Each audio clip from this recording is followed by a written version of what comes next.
Les Corilles et les deux bossus.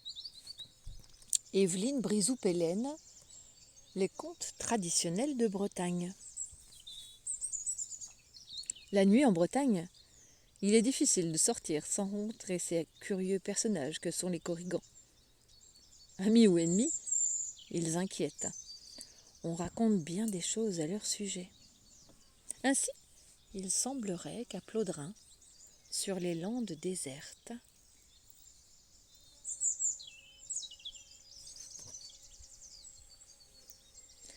les Corilles et les deux bossus.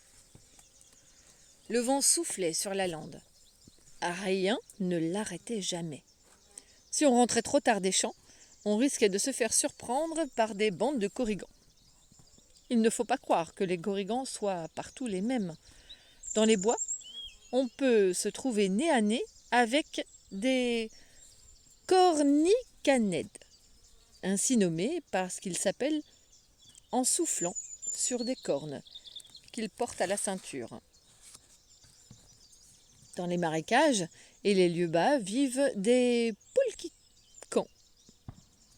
Mais les Corilles, eux, ont leur village principal dans les landes de Motten-d'Herven. Banéade, le bossu, commençait à regretter d'avoir choisi de traverser cette lande pour revenir au village. À pareille heure, on y risquait sa vie.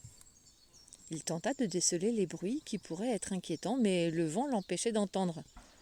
En revanche, les Corilles avaient de bonnes oreilles et le battement des sabots sur le chemin ne leur échappait pas. Banéade enleva ses chaussures et continua à pied. Le froid de la nuit le glaçait. Il fallait se dépêcher. Il s'arrêta soudain. Dans le lointain, on entendait comme une musique, des voix. Il faillit rebrousser chemin, mais dans le noir de la nuit, il aurait beaucoup de mal à retrouver sa route. Le cœur battant, il choisit finalement de continuer en prenant soin de brandir sa fourche devant lui.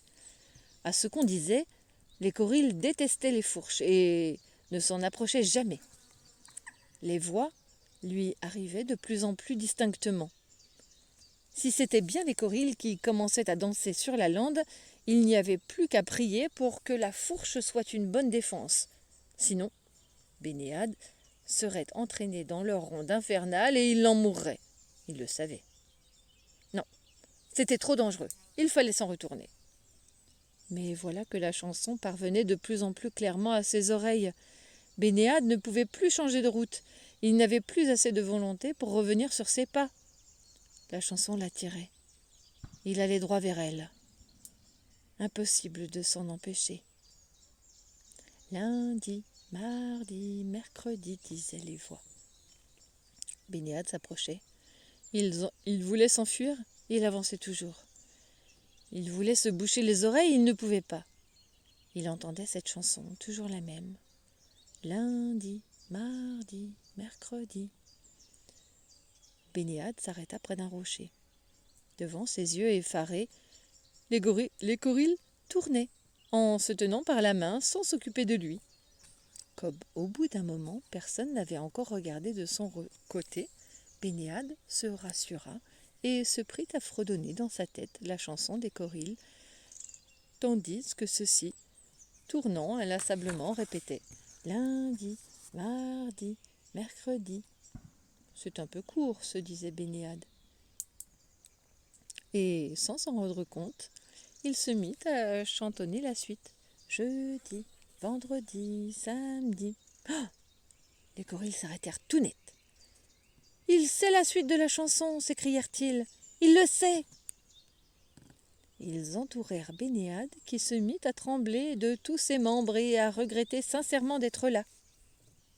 Au bout d'un moment, il remarqua que personne ne le touchait, à cause sans doute de la fourche qu'il tenait à la main, et il comprit enfin ce qu'on lui demandait. « Apprends-nous la suite de la chanson !» Étonné et effaré, effrayé, Banéade hésita. Devait-il s'enfuir? Rester? Machinalement, il répéta. Jeudi, vendredi, samedi. et il recula pour tenter de se mettre à l'abri. Mais les Corils ne semblaient pas agressifs. Ils avaient au contraire l'air tout à fait ravis. Oh, depuis si longtemps que nous attendions que quelqu'un nous apprenne la suite, il mérite une récompense. Il mérite une récompense. Quelle récompense demanda Bénéade avec tant de crainte. Ce que tu voudras, qui soit en notre pouvoir. Nous te proposons de choisir une richesse et une beauté.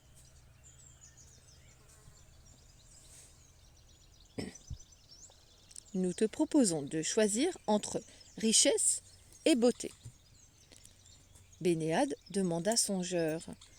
Un peu d'argent ne lui ferait pas de mal, car sa bourse était souvent plate. Mais peut-être y avait-il plus important que l'argent. Depuis sa naissance, il portait une bosse dans le dos, qui le gênait bien. Serait-il possible, demanda-t-il timidement, que je devienne bien droit ? Tu veux qu'on t'enlève ta bosse ? Tu es sûr de ne pas préférer la richesse ? Je ne choisis pas la richesse, confirma Bénéade. Bien, pose ta fourche et viens avec nous alors. Bénéade se sentit soudain inquiet. Se séparer de sa fourche, ne serait-ce pas une erreur impardonnable ? Que j'ai à perdre, se dit-il enfin. Jamais plus pareille occasion ne se représentera, et que vaut ma vie ? D'un geste décidé, il posa sa fourche et saisit les mains qu'on lui tendait. Aussitôt, il se trouva entraîné dans une danse folle qui tournait si vite que ses pieds n'arrivaient même plus à toucher terre. Quand la ronde s'arrêta enfin, il n'y voyait plus clair et ne savait plus où il était. La tête bourdonnante, il se redressa. Il avait grandi. Il n'avait plus la bosse qui lui courbait le dos. Bénéade se mit à rire de bonheur. Jamais de sa vie il ne s'était senti si bien. Il voulut remercier les Corils, mais ils avaient disparu. Le temps avait passé si vite que lorsque Bénéade rentra chez lui, à Lokeltas, il faisait presque jour. Il aperçut sur le chemin son voisin père.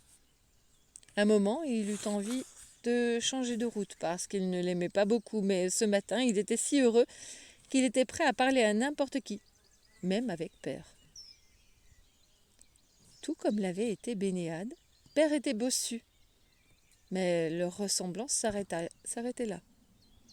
On connaissait Bénéade pour sa gaieté et son amabilité, Père pour son avarice et son mauvais caractère.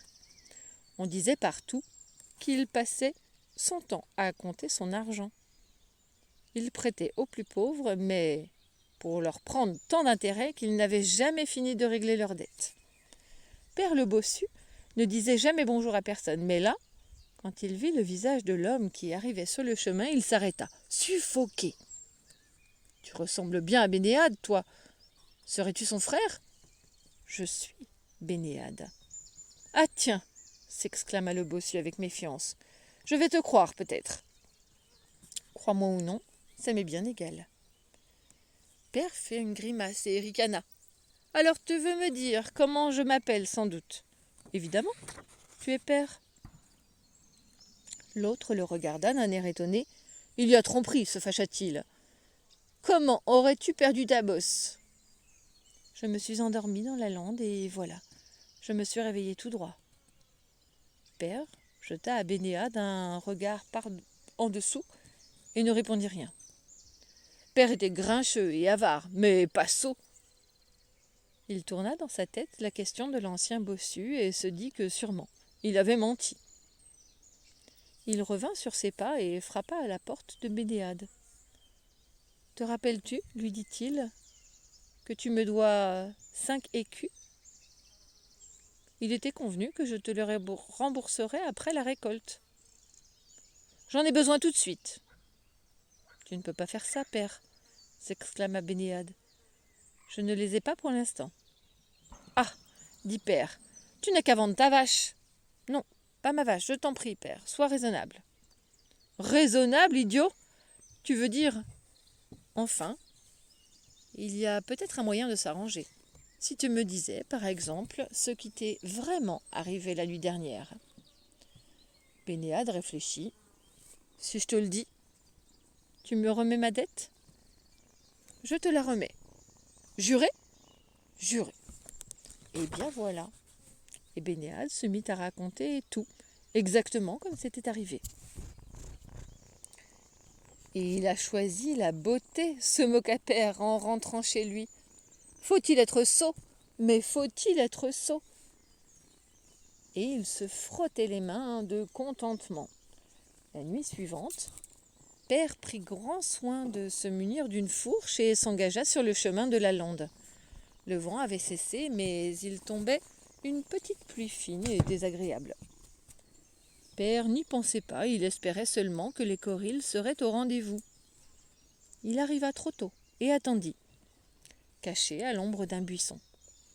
Enfin, sortant de partout, les étranges petits êtres se rassemblèrent sur la lande et, se prenant par la main, ils commencèrent à chanter.